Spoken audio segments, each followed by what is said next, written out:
आप विविधता की रिस्पेक्ट के बारे में बात करते हैं, लेकिन राहुल गांधी और सिर्फ राहुल गांधी नहीं, स्टैलिन, केसीआर, महबूबा, ममता सब कहते हैं कि आपकी पार्टी जो है उस विविधता को रिस्पेक्ट नहीं करती, इसलिए चाहे बंगाल हो या आंध्रा, तमिलनाडु, केरला और कश्मीर, इन सभी राज्यों में बीजेपी कहीं घुस भी नहीं सकती है, सरकार बना नहीं सकती है, क्योंकि एक सेंट्रिस्ट, एक स्ट्रांग व्यू पॉइंट वाली पार्टी है जो रीजनल एस्पिरेशंस को नहीं समझती।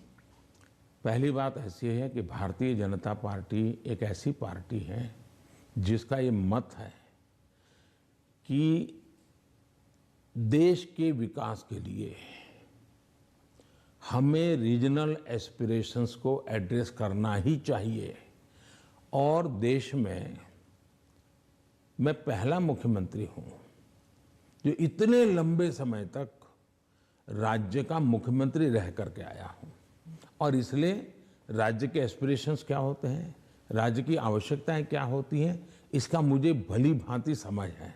और इसी के कारण हम हिंदुस्तान के सभी राज्यों की भला, अब देखिए मैं दुनिया के मेहमान आते हैं तो पहले उनको दिल्ली में ही आना और जाना हो जाता था, मैं ऐसा नहीं करता हूं। आप ट्रंप को ले गए गुजरात? मैं उनको अलग अलग जगह पर, मैं चाइना के राष्ट्रपति को ले गया तमिलनाडु, मैं फ्रांस के राष्ट्रपति को ले गया उत्तर प्रदेश, मैं जर्मन चांसलर को ले गया कर्नाटका, और तब तो कांग्रेस की सरकार थी। किसकी सरकार? इस देश की शक्ति को उभारना, इस देश के हर राज्य को प्रोत्साहन मिलना, यही हमारा काम होता है।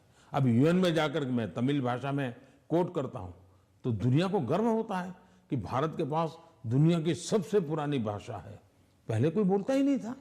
और इसलिए तो मैं हर एक को साथ लेकर के चलने का प्रयास करता हूं, और मैं मानता हूं वही रास्ता है। हम विविधता में एकता के दर्शन करते हैं, लेकिन आज दुर्भाग्य से कुछ नेता अपने निजी स्वार्थ के लिए विविधता को एक दूसरे के साथ विरोध के लिए सीड्स के रूप में उपयोग कर रहे हैं। ये बहुत बड़ा दुर्भाग्य है। हमें विविधता में से एकता को पनपाना है। तो आप कह रहे हैं इससे अलगाववाद बढ़ेगा? पिछले 50 साल का अनुभव यही है, उन्होंने यही किया है, हर चीज पे देश को बांटो, राज करो, और उसी में से अलगाव पैदा होता है। लेकिन भारत का चरित्र ये नहीं है, भारत के नागरिकों का चरित्र ये नहीं है।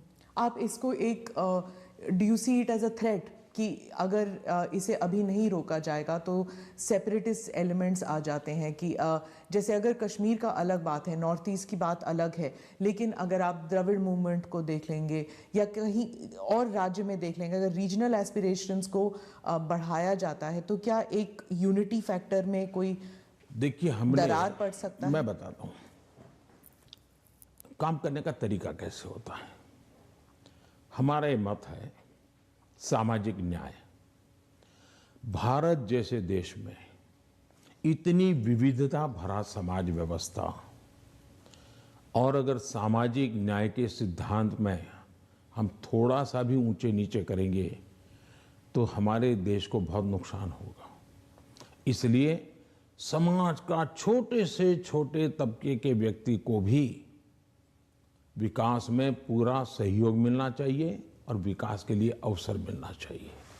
जैसे समाज के अंदर सामाजिक न्याय की आवश्यकता है, वैसे ही राष्ट्र में भी कोई एक इलाका बहुत आगे बढ़ जाए और कोई इलाका पीछे रह जाए तो कभी भी देश का भला नहीं होगा। हमारे यहाँ सर्वांगीण विकास होना चाहिए, सर्वसमावेशक विकास होना चाहिए, सर्वस्पर्शी विकास होना चाहिए, सर्वहित में विकास होना चाहिए। और इसलिए हम एक विषय लेकर के आए जिसमें भी मैं देख रहा हूं कि सभी राज्य हमारे साथ मिलकर के कंधे से कंधा मिलाकर के काम कर रहे हैं।